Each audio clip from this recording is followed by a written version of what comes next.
Hello friends, now I am going to start to discuss with you about another monument named as temples at Khajuraho. The well-known temple listed in the World Heritage Monuments. Here I am going to discuss. In Madhya Pradesh state, Chhattarpur district, a village named as Khajuraho is located. In this place, during Chandel dynasty's rule, they were Rajput rulers. In a period of 905 to 1050 AD, Khajuraho was capital city of Chandel dynasty. And in this region, originally 80 temples were constructed from granite stone. Today, if we visit there, we can find 25 temples are existed. These temples, almost of the temples are from Shaivas, some temples are from Vaishnavas, and some temples are from Jainism. So these temples are having multi religious concept. Most of the temples are having similar style of architecture and sculpture. Here there are 64 yoginis temples. 64 yoginis temple is considered as main temple in all these temples. Apart of this, Parvati temple, Lakshmana temple, Chaturbhuj temple, Parshvanath temple are also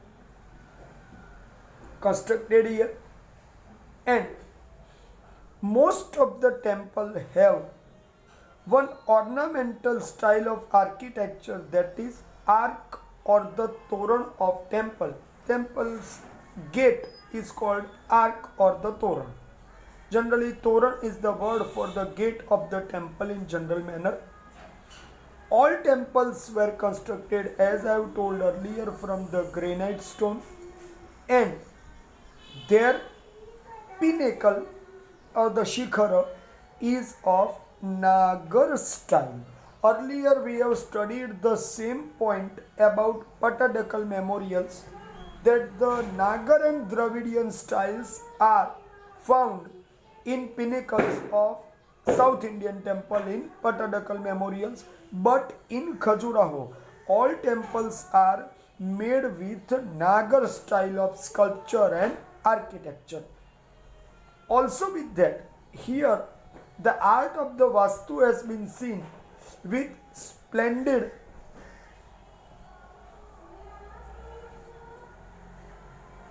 way of presentation of sculptures, its minute carving outside of the temple is spellbound for visitors. So remember one thing more, as I have told in the beginning that it is a part of the World Heritage Sites in UNESCO's list. So here I want to very clearly indicate that India's many monuments are in this list, and out of them the Khajuraho's place is making its importance more and wider acceptable at the international level. That I want to indicate. Okay. So here I have discussed with you about temples at Khajuraho. Now I am going to start to discuss with you about Sun Temple of Konark. So we have to understand one thing. Konark Temple is found and constructed in state of Odisha near Bay of Bengal at Puri district, where the Jagannath Puri is located. The temple of well-known Jagannath Puri temple is there. In that Puri district, the Konark village is there, and in this village, the temple of the god Sun has been constructed. In the 13th century, during the rule of Garg dynasty, the king's name was Narsingh Varman first. So here somehow names similarities you can find. In Mahabalipuram there was also Narsingh Varman, but it was Narsingh Varman of Pallava dynasty, and in Konark the Narsingh Varman of Garg dynasty. The places are also different. Konark is in the Odisha and the Mahabalipuram is in the Tamil Nadu. So the places are different, the rulers are different, but the similarities is about the name, because the Narsingh shows the greatness and characteristics of the warriors. So it is accepted by those days, and every period have some trends to give the name to the kid, and the name of the kid create the specific virtues in that kid. So in those days people were giving such kind of the names to the kids, and in that way this name was adopted by Garg dynasty for that king. This temple is also in the shape of chariot, because god Sun is having shape of chariot to rule. When he is passing through to drive, he used the chariot with 7 horses, and that chariot is showing 12 massive wings, 6 on one side, 6 on other side. So you can understand the temple how much large and well carved. These wheels reflect. See, the symbolic thing is this. Understand? Sun always coming to us. It is our side that the sun rise. But what do you think so in the scientific way? Can sun make any circular path? No. Earth is moving surrounding sun. So 7 days, 12 months, it shows the continuity of sun's activity, which we experience and realize. Every wheel has 8 spokes. One spoke shows 3 hours bunch or the group, which is called prahar, as we have studied in the earlier topics. So 8 prahars a day, 24 hours. 1 prahar means 3 hours, and 8 into 3 comes to 24. So in that way, the symbolic concept of giving message to the people was in those days when the architectures were made. So now here we understand one more point, from which kind of the stone this temple was erected, that I want to discuss. This temple was erected from black stone, so it is called Black Pagoda. Now one thing more, These temples, minute carving, splendid look, makes it as the reflection of its own culture, the Odisha's culture of 13th century. So every time reflect their symbols, every time is being reflected by their symbols in any architecture of any area. So this temple is giving us explanation of that area for which we are discussing here, the 13th century. That is the main point. Means this temple was carved in 13th century, and I already stated under the regime of King Narasimhavarman I of Garg dynasty. So you keep in your mind, don't try to be confused and don't mix two different points. Earlier I have stated in the Mahabalipuram, the Narasimhavarman I of Pallav dynasty. Here I am indicating the Narasimhavarman I of Garg dynasty. So keep these both things in your mind. Okay. So here I have completed the explanation about Sun temple of Konark. Now I am going to explain Brihadeshwara temple. Here so many important points I want to indicate. It is considered to be most height having temple of ancient period, 65-meter total height of this temple is generally spoken. But in your book, the height of the temple has been indicated 500 feet and the width 250 feet. Its summit, plinth of 200 feet means, now you understand, the height of the temple include summit also. Okay. Now I want to indicate one another point, its period. See, we have studied about Khajuraho. The period was 905 to 1050 AD. For Sun Temple Konark, we have studied the 13th century. Now here it was built, I am talking about Brihadeshwara, it was built in 1003 AD to 1010 AD. Brihad Ishwar. See, I am dividing the word Brihad Ishwar. Brihad means great and Ishwar means God. God means Deva in Sanskrit. So in that way,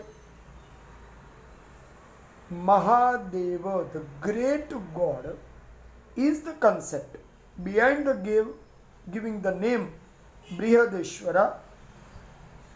It was constructed by Raja first of Chola dynasty. I already indicated so many dynasties named Chola, Chera, Pandya, Pallava, Garga, right? So out of all these dynasties, some are ruling at some area and some are ruling in the different area. So in the region of Tanjavur or the Tanjore in Tamil Nadu state, the Chola dynasty's rule was there, and in that time it was constructed. So it is known as Rajarajeshwara temple. Now you remember one thing. Name of the king was Rajaraja first, and in his rule the temple has been constructed. So the name of the king has been included here, Rajeshwar. Raja is the name of, and Ishwar means the God, means God of the Raja, and that God's temple. So it is indicating that the Raja was worshipping to Lord Shiva, and it is the Lord Shiva's temple. Okay. Now I want to indicate one more point. It is said that from any side of temple, not even from pinnacle to the bottom, anywhere in surrounding area, neither any shadow reach to the earth. That is the surprising thing. Its art, its splendid size of pinnacle is huge. Naturally, it's a Dravidian style, so it's not to be discussed more. Artistic decoration is found. Its pinnacle is huge and gorgeous. It is a true. It has secured place in India as one of best temples of South India. Remember, and the style I have already indicated, it's a Dravidian style of art. So we have already in the third chapter we have studied that it's Gopuram. Gopuram means the gate of the South Indian temple is of 13-floor building. As like the 13-floor building, the gate was of 13th floor. So now you understand how much huge architecture it is. It is unable to be imagined also, even by today, by sitting at one place. Without visiting, without understanding, even without getting proper knowledge of construction, we cannot imagine how much it is huge. But its explanation is clearly stating that it is the one of the great architecture. Okay, now I want to start. The next point is Qutub Minar. So Qutub Minar is from the North India, located at Delhi. We all know this. It is located at Delhi. In the regime of Qutbuddin Aibak, it was started to be built. In 12th century, in his own memory, his son-in-law Iltutmish completed it. Qutbuddin Aibak is considered as founder of Ghulam dynasty. Ghulam means slave, because earlier Qutbuddin Aibak was working under the control of Muhammad Ghori.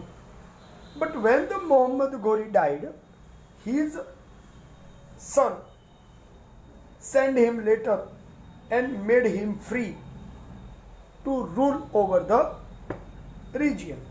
So the Delhi come directly under the control of Qutbuddin Aibak. Earlier he was ruling, but by name of Muhammad Ghori, he was ruling in India after defeating Prithviraj Chauhan. So here, when all powers came in his own hands, he started his own dynasty. But at that time, he not forgot his master, Muhammad Ghori, and declared himself forever as the slave, and declared his dynasty as the slave dynasty or Ghulam dynasty. So in future, when the Iltutmish, his son-in-law, see Qutbuddin Aibak's son-in-law came to his power, he was also slave of Qutbuddin Aibak. So the hereditary continued. Nothing else I want to say.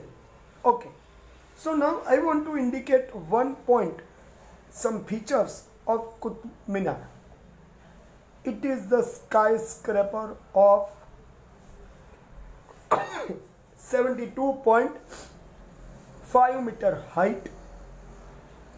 72.5 meter height means more than 210 meter height, 210 feet height is of this minaret. It was constructed from red stone and marble, both were used in round shape. This minaret was originally used for making azan for namaz. Generally, namaz means the prayer in the Islamic religion, and azan means to give indication of the time, that the time of the prayer has come. Okay, its circumference surroundingly, it was having area of 13.75 meter. At the bottom, but as it raised to the top, reach at the top was reduced to 2.75 meter. It means you have to understand first that this minaret is wider at the bottom or the lower layer, and as it reached to the height, it became the more in height. Now I want to indicate one thing more. Here it was used for the religious purpose. So on this whole minaret, verses of Quran, verses means two line of religious orders were written, that is verses of Quran, have been engraved on it. It is considered as tallest stone minaret of India. So in present day, we accept it as the most highest length having tomb. Okay. Now the next point comes is of Hampi. Hampi is originally considered to be capital city of Vijayanagara kingdom or the empire. In 1336 years, 1336, two brothers, Harihara Rai and Bukka Rai, had founded this empire. Its location is near river bank of Tungabhadra of Hospet village in Bellary district of state of Karnataka. Later, in hereditary, when the Krishna Deva Raya came in rule, it is considered to be golden period of Vijayanagara Empire. I want to indicate again, in 1336, Harihara Rai and Bukka Rai, two brothers, had founded this kingdom. Vijayanagara Empire. And in hereditary, when Krishnadevaraya came in power, it became the great period during which the Vijayanagara Empire became the most powerful and reached to its highest peak. Okay, now I want to indicate the importance of Hampi. The architectural style of Vijayanagar was naturally huge and magnificent as the South Indian style. Stone, pillars, columns were adorned with figures of gods and goddesses. Somewhere humans are also found, animals are also found, warriors are also erected, and dancers. Means the every place of architecture was covered with lots of the sculptures. In Hampi, the Vijayanagara kingdom became the great place under the rule of Krishnadevaraya. He was a great poet, he was a great musician, great dancer, great warrior, and scholar also. So his period is considered as golden period for Vijayanagara Empire. In his rule, in Hampi, Vitthal Swami temple and Hazara or Hazar Ram, two names are used. Hazar Ram temple or the Hazara temple, both are same. And other one was the Vitthal Swami temple. The best temple of architecture in Vijayanagara Empire is Virupaksha temple and Achyutaraya temple of Lord Krishna. So remember, I want to again indicate the importance of Hampi was remained up to the Ramaraya, the last ruler of the Vijayanagara Empire, because the 7 South Indian kings group attacked over him and defeated him. In that situation, in the war of the Talikota 1556, this empire was completely destroyed. Today we see only some remains of Hampi or these temples, nothing else. Right, my friends? So I have completed here to explain about Hampi. Also, we have discussed today Qutub Minar, Brihadeshwara temple, Sun temple of Konark and temple of Khajuraho. Right, my friends?